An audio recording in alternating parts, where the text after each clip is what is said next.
안녕하십니까. 전주 MBC 시사토론입니다. 내년 6월 1일에 치러지는 지방선거가 1년 앞으로 다가오면서 전북 정치권도 기지개를 켜고 있습니다. 내년 지방선거는 3월 대선 이후 3개월 만에 치러지게 돼 그 어느 때보다도 많은 변수가 예상됩니다. 벌써부터 도지사와 교육감을 비롯해서 기초단체장 후보들의 움직임도 빨라지고 있습니다. 오늘 시사토론에서는 1년 앞으로 다가온 지방선거 판세 분석과 함께 전북 발전을 위해서 어떤 노력이 필요할지 이야기 나눠보도록 하겠습니다.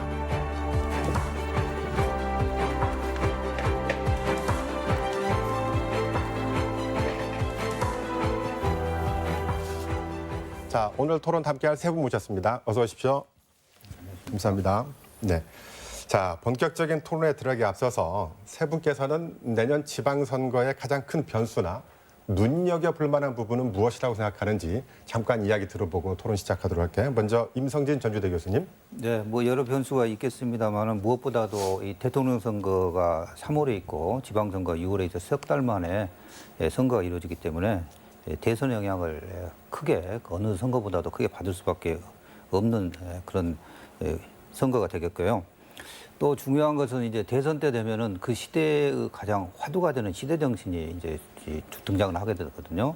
그래서 다음 내년 대선에서 이런 시대 정신의 화두가 무엇인가 그것에 따라서 지방선거도 상당히 큰 영향을 받을 수밖에 없을 것 같습니다. 그리고 제가 말씀드리는 시대 변화의 주도 세력이 또 누군가 지금 2030 세대가 크게 중요하게 이제 대두가 되고 있는데 실제 예를 들어서 지금 독일 같은 경우도 40세 이제 여성 후보가 지금 총리가 될 가능성이 많고 이미 핀란드는 가장 최연소 30대 여성 총리가 지금 하고 있거든요. 그래서 이런 세계사적 변화가 다음 지방선거에도 분명하게 어느 정도 저희들의 영향을 미칠 것 같다는 생각이 듭니다. 그리고 이번에 이제 정권 말기에 지방자치법이 전면적으로 개정이 됐는데 이런 부분 자치분권에 대한 이런 변화, 움직임들 이런 것들이 하나 변수가 될 것 같다는 생각이 듭니다.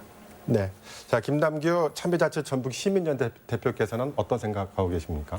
저는 키워드를 세 가지를 한번 뽑아봤는데요. 하나는 삼선입니다.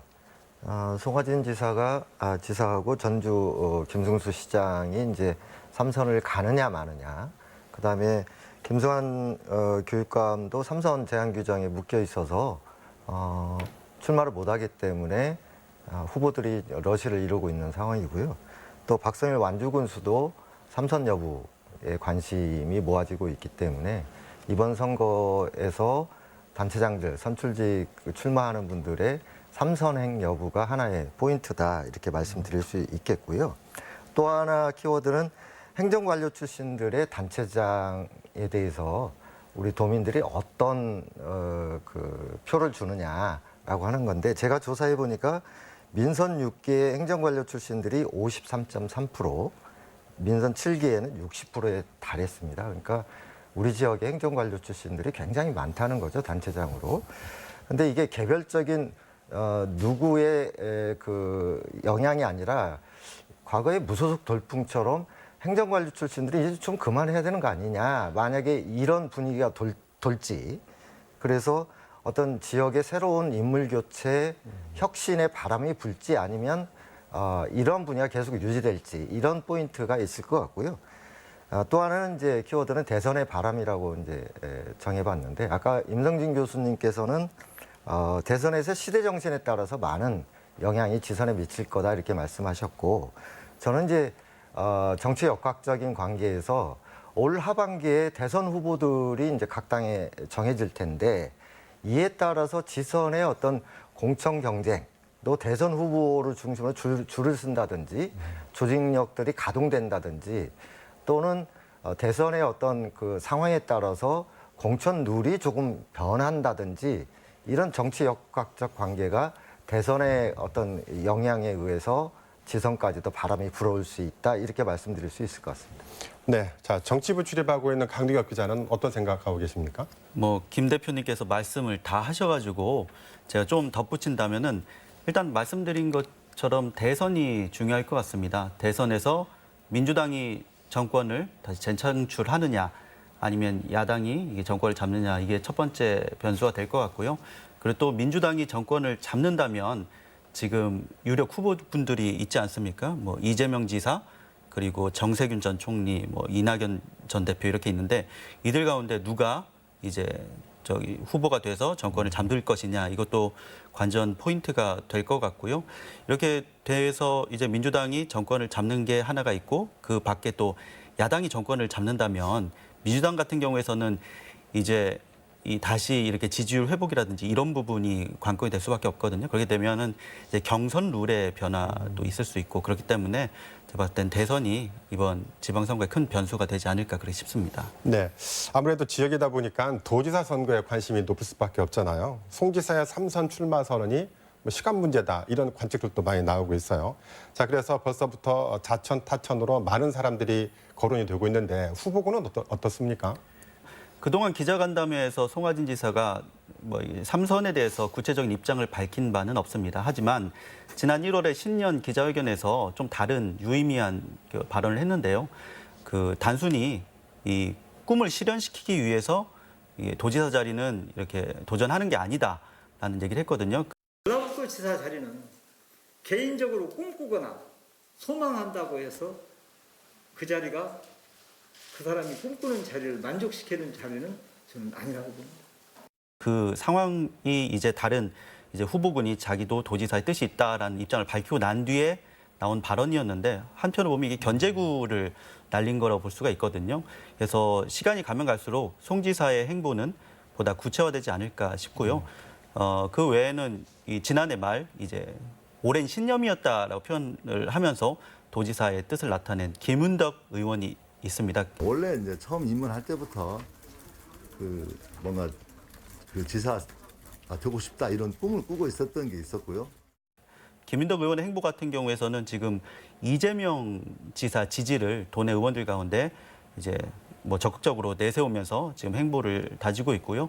그리고 같은 의원이죠. 지금 안호영 의원 역시도 현재는 정세균 전 총리의 그 대권을 지금 돕고 있는 상황이라서 아직까지는 뭐 구체적으로 나서지는 않고 있지만 향후에 9월 달에 민주당 지금 현재 경선 룰에 따르면 9월 달에 이제 후보가 정해지면 그 이후에는 본격적으로 나서지 않을까 싶습니다. 그리고 마지막으로 보면 아무래도 김한주 지사나 그리고 송하진 지사가 전주시장을 발판으로 이제 도지사까지 이뤘다는 점을 감안해 볼 때는 김승수 시장 뭐 역시 자신의 그런 뭐 저기 도지사 출마를 밝히진 않았지만 후보군으로 꾸준히 거론되고 있는 상황입니다.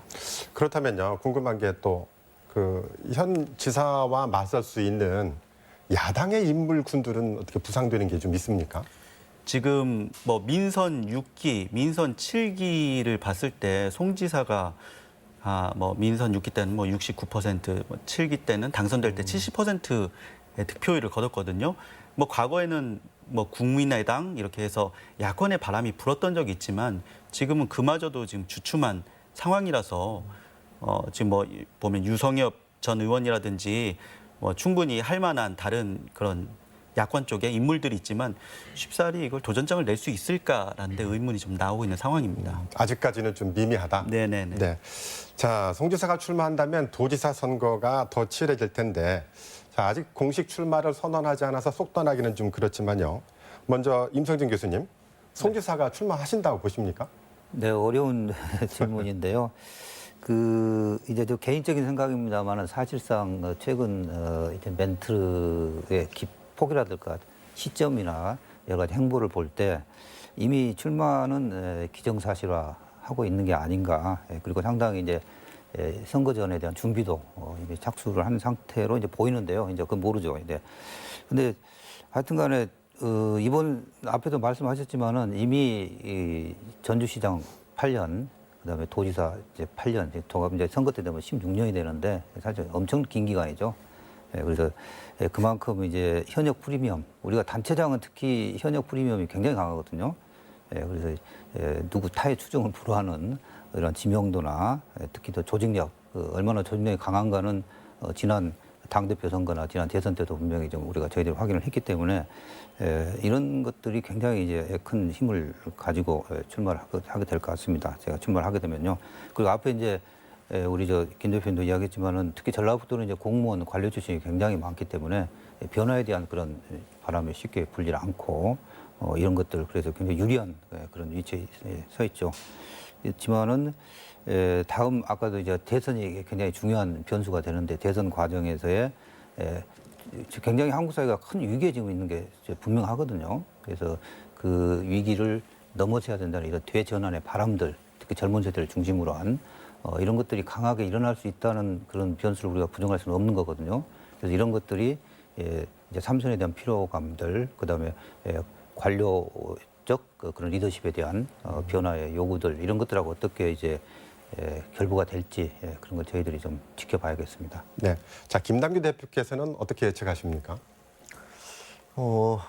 이변이 없는 한 송하진 지사가 삼선행을 갈 가능성이 높다. 일단 그렇게 생각을 하고요. 아까 쭉 다 말씀하셨는데 현역이 절대 유리하죠. 왜냐하면 선거는 조직력과 어떤 인지도가 가장 큰 영향을 미치고 이변이 없는 한이라고 말씀을 드린 이유는 어떤 바람, 선거 구도의 변화. 그러니까 아까 관료 행정 출신들도 그렇지만 전라북도 지사가 그 지방선거가 있은 이후로 삼선한 예가 없어요. 네. 직전 김한주 전 지사도 2선까지 이선했고요. 하셨고 그래서 전라북도 다른 지역도 마찬가지겠습니다마는 전라북도에서 지사가 3선을 간다라고 하는 것은 굉장히 높은 벽이고 산이다 이렇게 생각을 하는데 도민들이 이제 어떻게 이제 생각하느냐 아직은 지방선거의 어떤 분위기라든지 선거 구도가 일어나지 않아서 그래서 저는 만약에 송 지사가 불출마 선언을 하면 여러 그 지역의 인물 교체론이라든지 새로운 혁신 변화 이런 것들이 선거 구도로 나머지 그 지방선거까지 영향을 미칠 수가 있지 않을까 좀 싶은데 모르겠습니다. 아직 대선 후보가 확정되고 아까 말씀하셨듯이 시대 정신이라든지 여러 사회의 어떤 변화의 바람 이런 게 어떤 삼선행에 어떤 영향을 미칠지 조금 더 시간이 좀 필요할 것 같습니다. 네, 강동혁 기자. 그 두 분께서 정치적 돌파가 필요하다. 변화의 바람이 갑자기 불 수도 있다라고 지적을 하셨는데 전북이 민주당의 텃밭이라고는 하지만 역대 선거를 보면 꼭 민주당만 절대적으로 지지한 건 아니죠. 네, 뭐 가까이 보면은 21대 선거에서 남원의 이용우 의원이 민주당 바람 속에서도 의미 있는 성과를 거뒀고요. 그리고 지난 지방선거를 놓고 보면은 일단은 뭐 익산 그리고 고창에서 당시 민주평화당 후보가 당선이 됐고 그리고 임실과 무주 역시도 무소속 후보가 당선이 됐거든요. 그리고 더 앞서서 보면 20대 총선에서는 새누리당 후보 역시도 당선이 되면서 이게 단순히 민주당 텃밭만은 아니다라고 하는 거를 분명히 보여줬거든요. 네. 자, 그렇다면 강 기자가 말씀하신 대로 전북 유권자들이 견제와 균형을 선택을 하면서 이런 선택이 과연 전북 발전에 도움을 줬느냐라는 또 의구심도 생겨요. 임 교수께서는 어떻게 생각하십니까? 예. 이제 우리가 지방선거 특징을 좀 봐야 되는데요. 그러니까 지방선거는 일반적으로 가장 이제 대선, 총선 세 개 선거 중에 중앙정치의 영향을 상대적으로 봅니다. 물론 절대적으로 영향을 크게 받습니다만은 그래도 덜 받는 선거이거든요. 그러다 보니까 이제 어떤 정당의 바람이라든가 이런 것들에서 좀 예외적인 결과가 많이 나옵니다. 말씀하신 대로 6대 때 같은 게 어떻게 심했는데요.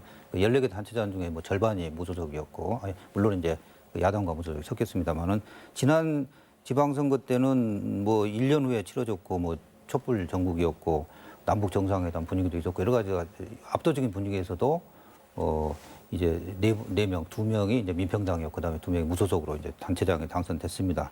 그래서 이런 게 이제 우리가 어떻게 해석을 해야 되느냐 이제 저는 그런 측면에서 답을 드려야 되지 않을까 생각을 해요. 그러니까 과연 민심이 정당에 대한 견제 심리나 다당 구조를 추구하고 나온 결과인가? 사실은 그렇게 보기에는 좀 무리가 좀 아닌가. 그러니까 이제 지방선거의 특성상 지역에 밀접하고 주민들과 좀 더 이렇게 의제를 형성할 수 있는 후보를 고르는 정당에 앞서서 그런 후보를 이제 고르는 결과 또 중앙 정치의 여러 가지 이제 공천이라든가 이런 문제가 지방선거에서는 굉장히 좀 극명하게 좀 나타나거든요. 이제 그래서 그런 부분에 대한 이제 평가가 종합적으로 작용을 한 결과이기 때문에 물론 이제 일당 독점에 대한 견제 효과라든가 지역의 다양성이랄까 이런 효과를 전혀 무시할 수는 없겠습니다만은 그런 효과가 실제로 그렇게 크게 저희들이 평가할 만한 건 아닌가 저는 그렇게 판단하고 있습니다. 네, 김남규 대표께서는 어떤 생각이십니까? 저는 그 거꾸로 이제 이렇게 질문을 하면요. 우리 지역의 다양성 내지는 다당제가 왜 안 되는가 거기서부터 출발을 해야 될 것 같아요. 그러니까 원론적으로는 독점보다는 뭐 경쟁이 좋은 거죠. 시장도 마찬가지니까요. 그런데 우리 지역 같은 경우는 그동안 소외와 낙후라는 것 때문에 사실 큰 흐름에서 보면 정권 교체, 그러니까 호남 그 친화적인 어떤 정권을 통해서 지역 발전을 도모하려고 하는 흐름이 저는 지금까지도 쭉 연계돼 있었다고 생각을 하는 거죠. 근데 이런 분위기에서 일당 독점이 유지가 됐는데 이제 조금씩 좀 우리 도민들도 평가해보고 판단을 구체적으로 해봐야 될 시기가 아닌가 좀 싶습니다. 왜냐하면 두 번의 어떤 그 친호남 정권이 섰고 세 번째잖아요. 문재인 정부까지. 그리고 힘도 많이 실어줬고 또 특정 정당에 대한 지지를 계속 보내왔는데 과연 이게 인물의 문제냐, 정권 교체의 문제냐, 아니면 지역 안에 우리가 스스로 다양성을 확보해서 정치적 어떤 경쟁력 이런 걸 가지고 지역 발전을 모색해야 되느냐라고 하는 기점에서 우리 도민들이 뭐 토론하고 생각해 봐야 될 문제라고 보는 거고요. 어느 정치인 어떤 똑똑한 훌륭한 정치인 한 사람이 나와가지고 지역을 발전시킬 수 있다. 이제 그런 시대는 좀 지난 것 같아요. 알겠습니다. 자, 강도영 기자, 현재 익산시장, 고창군수, 무주군수가 무소속이잖아요. 네, 세 분이 무소속인데 무소속 단체장의 민주당 복당 문제 어떻게 이루어질 거라고 봅니까? 만약에 복당이 이루어지거나 이루어지지 않는다면 다음 선거에 영향을 꽤 미칠 텐데 어떻게 보십니까? 말씀하신 거에 더해서 지금 임실군수 역시 무소속이거든요. 네네. 민주당 복당은 굉장히 미묘한 문제입니다. 왜냐하면은 지금 현재 그 단체장을 노리고 있는 입지자들이 분명히 있거든요. 그리고 당원들이 있는데 이 사람들이 만약에 지금 현재 있는 무소속 단체장들이 뭐 입당을 하게 되면은 반발이 만만치 않거든요. 그렇기 때문에 송영길 대표 출범 이후에 이런 복당하는 사람에 있어서는 이제 감점, 뭐 20% 이상의 감점을 주겠다 이런 상황이어가지고 제가 봤을 때는 쉽지 않다고 봅니다. 왜냐하면 게다가 뭐 익산만 보더라도 뭐 입지자들이 굉장히 많거든요. 그렇기 때문에 만약에 후보군이 없다라고 하면은 고려해 볼 수 있지만 지금 아직까지 여당의 강세가 지역에서 이어지고 있고 후보가 있다면은 쉽게 선택할 수 있는 문제는 아니라고 봅니다. 쉽지만은 않을 것이다라고 평가를 하고 있고요. 자, 도지사 선거 외에도 주목해 볼 만한 선거들이 좀 있죠. 먼저 3선 연임이 제한되는 선거가 3개입니다. 교육감 선거, 남원시장, 순창군수.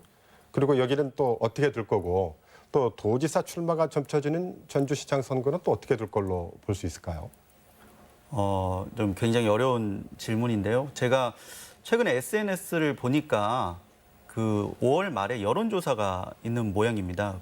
보면 다 교육감 입지자들이거든요. 그 정도로 지금 현재 교육감 선거는 굉장히 불이 붙어 있는 상황이고요. 그리고 다른 어느 선거보다도 제가 뭐 다른 단체장들 뭐 다 같이 선거를 하겠지만 교육감 선거가 굉장히 뜨거울 거라고 보는데 벌써부터 한 10여 명이 넘는 것 같아요. 네. 나온다는 분들이. 그래서 뭐 우리가 소위 얘기하는 단일화라든지 이런 작업, 물밑 작업이 굉장히 치열할 것 같은데 그 정도로 이제 3선을 했다는 것 자체가 그런 지지 기반이 굉장히 공고하다라고 볼 수가 있거든요. 마찬가지로 아까 이제 남원이라든지 순창 역시도 마찬가지로 이제 지금 3선을 했던 단체장들이 떠나기 때문에 이쪽 지역에서는 이제 다시금 이런 이제 단체장을 하기 위해서 많은 입지자들이 난립을 하면서 선거가 이뤄질 걸 보는데 그쪽에서 가장 중요한 건 일단은 이 경선에서 이겨가지고 여튼 민주당 후보로서 나가는 게 가장 최우선이겠죠. 그래서 경선부터 굉장히 치열하게 진행이 되지 않을까 싶고요. 지금 김승수 시장 역시도 아직까지 뭐 도지사 도전을 뭐 이걸 얘기하지는 않고 있지만 자연스럽게 거론이 되고 있는 상황이고 그리고 굉장히 입지자들도 거기도 쟁쟁한 입지자들이 지금 현재 물밑에서 분명히 뛰고 있거든요. 그래서 거기도 좀 이 경선을 뚫기 위해서 이제 당원이라든지 이런 부분의 표를 얻기 위해서 치열한 작업이 진행되지 않을까 싶습니다. 네. 자, 이번에는 선거를 앞두고 전북 발전의 기회로 삼을 공약에 대해서도 이야기 나눠보도록 하죠. 지난주죠. 더불어민주당 전북도당이 대선 정책 공약 엑스포를 개최를 했어요. 임성진 교수께서 함께 계셨죠? 예. 네, 어떤 얘기들이 오갔습니까? 예, 제가 뭐 자장을 봤는데요. 먼저 이제 이 정책 엑스포의 취지를 잠깐 설명을 드리면은, 이제 민주당이 현재 지금 뭐 여당입니다만은, 이제 다음 재집권을 위해서, 그동안 이제 그 당으로부터의 정책을 수립을 했다면은 실제 현장에서의 목소리를, 현장 중심의 정책을 수렴하는 쪽으로 좀 바꿔보자 하는 이런 취지에서 전국을 돌아다니면서 이렇게 정책 엑스포라는 행사를 했다고 합니다. 이게 제가 보기에는 이제 정당의 이런 활동이 굉장히 긍정적인 걸로 저는 평가를 하고 있고요. 그래서 여기에서 이제 아직 선거가 많이 나왔기 때문에 일단 일반론적인 이야기가 좀 많이 있었습니다만은 이제 현역 국회의원들이 가지고 있는 생각을 이야기를 하고 그리고 각 영역별로 다양한 영역별로 이제 의견들의 교환이 있었습니다. 그래서 우리가 좀 눈여겨볼 게 김성주 의원의 이제 그 정책으로서 오랫동안 이제 이야기를 하고 있습니다만은 전북 혁신도시의 자산운용 중심의 금융특화도시에 대한 그런 그림을 좀 더 구체화시켜서 실제로 액션 플랜으로 좀 더 발표를 했다는 데 상당히 눈여겨볼 만했고요. 그리고 이제 안호영 의원이 그동안 이제 새만금에 대한 청사진을 뭐 당에서도 그렇고 도에서도 그렇고 굉장히 멋있게 많이 그랬습니다만 사실 중요한 것은 이게 이제 실행 계획이거든요. 현장에서 그게 실행 가능한가가 문제인데 이런 부분에 좀 초점을 맞춰서 상당히 한 단계 더 진일보한 발표가 있었고 그다음에 윤중병 의원은 이제 국가 균형 발전의 측면에서 전주 제2의 공공구간 이전을 꼭 혁신도시만 할 필요가 있는가 전라북도 전체 차원에서의 넓은 차원에서의 공공 이전을 좀 이야기를 했습니다. 그리고 김수원 의원 같은 경우는 이제 기업 유치 전략을 중점적으로 발표를 했고 시간이 좀 뭐 제가 길게 말씀드릴 수 없기 때문에 뭐 다 소개는 못 하겠습니다만은 그 외에 다양한 농민층도 그렇고 청년층도 그렇고 학계도 그렇고 산업계도 그렇고 전라북도가 가지고 있는 이런 그 문제점을 대선하고 연계시키는 이런 활발한 토론이 있었습니다. 그래서 이것은 당 차원뿐이 아니라 모든 영역에서 시민사회도 마찬가지로 이런 활발한 논의와 정책 개발이 이루어져서 다음 대선 때는 이제 지역이 만들어내는 물론 지방선거는 아닙니다만은 지역이 만들어내는 그런 대선 의제들을 가지고 나가야 그 직후에 있는 지방선거에서도 지역 아젠다가 상당히 주민들에게 관심을 끌면서 선거를 올바르게 이끌어가지 않을까 그렇게 생각합니다. 네. 자, 김남규 대표님. 네. 여러 가지 그 얘기가 나왔는데 새만금이나 금융도시 얘기는 벌써 수년째 이야기된 전북의 현안 사업들이잖아요. 네. 그렇지만 아직까지 눈에 띄는 성과는 없는 형편인데 아직 성과를 내지 못하는 이런 사업에 더 집중을 해야 되나요? 아니면 성과를 못 냈으니 다른 걸 어떻게 보면 갈아타야 더 맞다고 보십니까? 뭐 진행 중인 거, 그 대선 공약까지 갖다 내면 제3금융도시 같은 것도 뭐 그래서 포기하자 이렇게 말할 수는 없는 거고요. 계속 해야 되는데 그 밖의 것들에 대한 어떤 새로운 정책 발굴을 잘 하고 있느냐 이런 관점에서 이야기를 좀 해야 될 것 같고요. 일단은 전체 지금 어떤 산업 경제 지형이 과거 개발 그 시대처럼 정부 주도, 국가 주도로 이렇게 산업이 갑자기 변화되고 성장하고 이런 건 아닌 것 같아요. 그러니까 어떤 세계 시장의 흐름, 글로벌화돼 있잖아요. 그다음에 어떤 새로운 기술의 어떤 혁신 이런 것에 따라서 국가적 어떤 경쟁력이라든지 지역의 어떤 산업적 형태가 많이 변하고 있는데 특히 지방 같은 경우는 대단히 어려운 것 같아요. 왜냐하면 수도권 중심으로 모든 경제력과 기술, 자본이 집중돼 있는 상황에서 지방이 아무리 발부덩쳐도 굉장히 여건 자체가 어렵잖아요. 그러니까 이건 국가적 차원에서 지역 균형 발전과 지역의 어떤 산업의 혁신이라는 차원의 정부가 정책적으로 지속해야 될 문제가 있고 우리 지역에서는 이제까지 새만금이라든지 어떤 공간 개념, 정부 지원 이런 것뿐만 아니라 아까도 말씀드렸지만 새로운 기술, 어떤 개발과 어떤 자본의 유입 내지는 투자라든지 이런 새로운 것들에 대한 어떤 인적 네트워크 정보 그런 노력들이 지속적으로 좀 일어나야 되는데 현재 지방정부나 정치권으로 보면 이전에 뭐 새만금이라든지 제3금융 중심지라든지 이런 공간 개념의 어떤 이 정책에서 크게 벗어나고 있지 못하다. 그래서 전혀 다른 시각과 새로운 어떤 정책 개발 이런 시도가 좀 있어야 되지 않나 이런 생각을 해보게 됩니다. 지금 이제 김 대표께서 지방 소멸 위험을 얘기를 하셨는데요. 최근에 전라북도 인구가 이제 180만이 안 될 정도로 붕괴가 되고 있잖아요. 그래서 대부분이 지방 소멸을 우려하고 있는데 지방 선거보다 3개월 앞서서 대선이 치러진단 말이에요. 그러다 보면은 유권자가 적은 전북에게는 상당히 불리한 대선 공약들이 나오지 않을 것이냐. 왜냐하면 정치는 표를 먹고 사는 거니까 이런 걱정들이 있습니다. 임 교수께서는 어떻게 생각하십니까? 예, 맞는 말씀이고요. 우리가 뭐 초반에도 이야기했지만은 다음 지방선거는 대선에 의해서 절대적인 영향을 받을 수밖에 없는 그런 상황이고, 그런데 전라북도 측면에서 보면은 전라북도 후보도 대선 후보도 지금 현재로 봐서는 나온 상태고, 또 그를 중심으로 해서 이제 상당히 조직력이 크게 지금 활발하게 만들어지고 있는 상황이기 때문에. 이 전라북도 측면에서 볼 때는 결코 그렇게 지방 의제가 이렇게 소외되지만은 않을 거다. 오히려 지렛대 역할로 전라북도의 많은 의제를 활용할 수 있는, 제시할 수 있는 그런 기회가 저는 되기도 한다. 두 가지 측면이 있다고 보고요. 근데 보다 우리가 근본적으로 생각할 문제가 언제까지 소외 불균형, 그래서 예산을 더 달라, 왜 지역은 이렇게 차별하느냐. 물론 이제 그 중요합니다. 구조적 측면에서는. 근데 보다 중요한 것은 우리 자신이 스스로 일어서서 보다 미래를 창의할 수 있는 사실은 이제 해외 사례의 전환 사례들 보게 되면은 아주 이렇게 열악한 이런 지역인데 우리 측면에서 볼 때는 이 세계적인 이런 새로운 이제 발전 모델을 만들어내고 그러니까 미래를 만들어내는 것은 기존에 있는 것을 버렸을 때 만들어지기 때문에 기존 것을 많이 가지고 있는 사람들에서 안 나오거든요. 그래서 오히려 우리 쪽에서 나올 수 있는데 그런 부분이 지금까지 보이지 않고 있다는 거 저는 이제 그런 부분에 대한 아젠다가 중요하다 그렇게 생각을 합니다. 예를 들어 가지고 전라북도가 알립의 그 재생에너지 100%를 오래전부터 이야기했는데 정부에서 뉴딜을 이야기하니까 그때 예산을 정부가 이제 제시를 하니까 갑자기 그걸로 이제 청사진이 마련이 됐습니다. 어쨌든 간에 뭐 좋은 결과론적으로 좋은 건데 광주 전남은 알리 300을 이야기하고 있어요. 그리고 뉴딜이 나왔을 때 새로운 미래 산업으로 AI 혁신 도시를 이야기했습니다. 그러니까 우리가 다른 도시를 예를 들면은 좀 이렇게 새로운 아젠다를 만들어내는 이제 좀 그런 것들.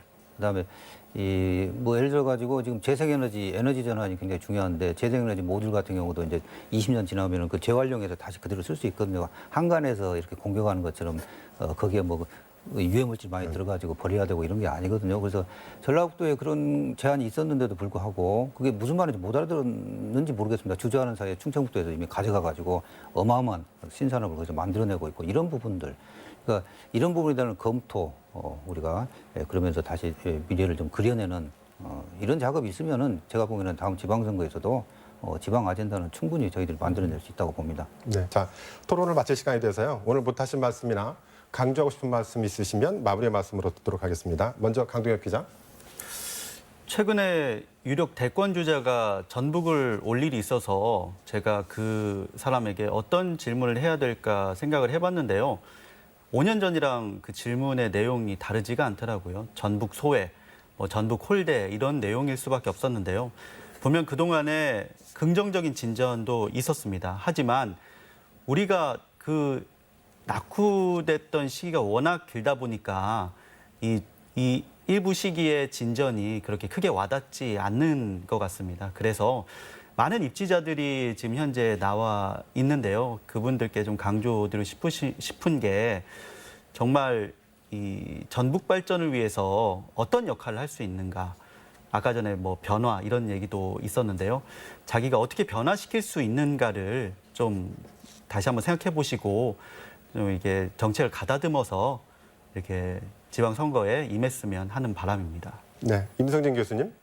예, 지금 뭐 코로나19가 아직도 창궐을 하고 있는 상황인데요. 뭐 코로나 상황에서 지금 두 번의 큰 선거가 있었고 내년에 이제 더 큰 선거가 두 번 저희들이 치르게 되는데 사실 이 코로나가 무엇을 의미하는가를 우리 모두가 좀 깊이 사고하고 이 대전환의 시대에 맞는 후보나 정당이 무언가 새로운 정치가 무언가를 지금부터 서로 논의하고 같이 거기에 답을 이끌어내려는 이런 접근이 우리 모두에게 지금 필요한 시기다 이렇게 생각하고 있습니다.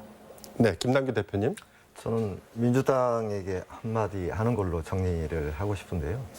경선 룰이 보통 당원 5, 일반 시민 5 이렇게 되고 있는데 지금부터 아니 이전부터 지금 당원 모집만 하고 있어요. 정책이 있을 리가 없죠. 제가 개인적으로 들은 말 중에 민주당 도당의 실무자들은 선거가 임박하면 당원 명부 입력하니라고 아무것도 못한다.